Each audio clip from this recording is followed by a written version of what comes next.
Finally সেই দিনটা যেদিনকে আমরা বহুদিন পর মিট আপ করেছিলাম, তারপরে শুরু আমাদের সেই গল্প।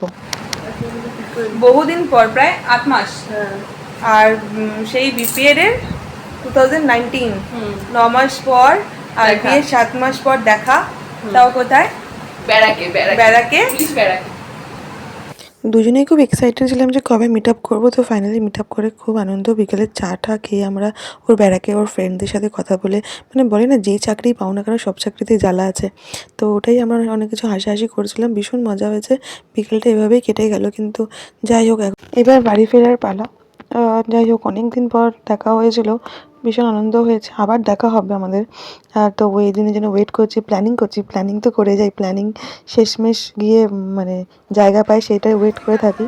তো এভাবেই টাটা করে আবার ফিরে আসছিলাম। হ্যাঁ, আবার দেখা হবে। এভাবেই সারাদিনটা কেটে গেল। আফটার ট্রেনিং আমি দেখা করেছিলাম, বেশ ভালো গেল। আবার দেখা হবে। বাই করতে ইচ্ছে না করলেও করতে হবে। তো বাই বাই, লাভ ইউ।